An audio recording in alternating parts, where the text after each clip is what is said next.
আজকের আন্দোলনে আমরা যতক্ষণ পর্যন্ত না আমাদের অধ্যাদেশ দিচ্ছে আমরা সবাই কিন্তু হয়রান।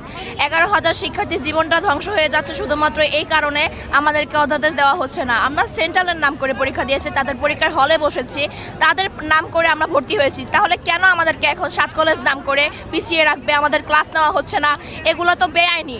আমাদের কাছে বেআইনি বলা হচ্ছে, এগুলো তো আমাদের সঠিক বিচার না। আমাদের কাছে বিচার দিতে হবে। অধ্যাদেশটা যেহেতু দেওয়ার কথা ছিল, তাহলে আমরা এটা আজকে না নিয়ে যাব না এবং আমাদেরকে সকলের পক্ষ থেকে সহমত চাচ্ছি যেন আমাদের সঙ্গে থাকে, অধ্যাদেশের যেন পক্ষে থাকে এবং আমাদের জীবন যেন ঝুঁকিপূর্ণ না হয়ে যায়। সরকারি চাকরিজীবী যারা হবে ভবিষ্যৎ, তাদের জীবনও সমস্যা হয়ে যাবে। তাদের সেশন পিছিয়ে যাওয়ার কারণে আমাদের পড়ালেখা পিছিয়ে যাচ্ছে, আমরা বুঝতে পারতেছি না। অথচ 26 সাল চলে আসছে, অথচ আমরা ছিলাম 24-25 সেশনের শিক্ষার্থী। আমাদেরকে শুধু ডেট দেওয়া হয়, এটা করা হবে ওটা করা হবে, কিন্তু আমাদের আসলে সত্যিকার অর্থে কোনো অধ্যাদেশ দেওয়া হচ্ছে না।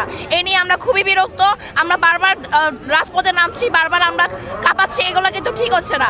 আমাদের সকলেরই সমস্যা হচ্ছে, বাংলাদেশের সকল মানুষদের এই রাস্তাঘাট যে বন্ধ করছি সবারই সমস্যা হচ্ছে। তাই বিবেচনা করে একটু দয়া করে বলতেছি যে আমাদের যেন অধ্যাদেশটা দিয়ে দেওয়া হয়, আমরা আর পারতেছি না।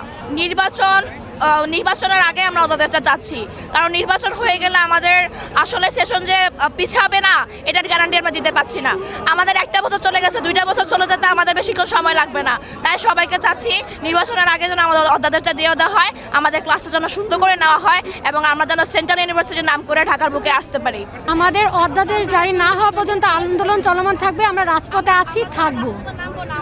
আমাদের অধ্যাদেশ যতদিন আমাদের অধ্যাদেশ দেওয়ার লাস্ট ডেট ছিল এই সপ্তাহে শেষ 15 তারিখে, জানুয়ারি 2য় সপ্তাহে আমাদের অধ্যাদেশ দেওয়ার কথা ছিল। অধ্যাদেশ নিয়ে তালবাহানা চলছে, সিন্ডিকেট কাজ করছে। আমরা এটা চাচ্ছি না শিক্ষা মহলের ভিতরে যে সিন্ডিকেট বা রাজনৈতিক কোনো ইস্যু এসে আমাদের অধ্যাদেশ জারি বন্ধ হয়। আমরা চাচ্ছি ঢাকার বুকে অচিরেই একটা স্বতন্ত্র পাবলিক বিশ্ববিদ্যালয় হোক।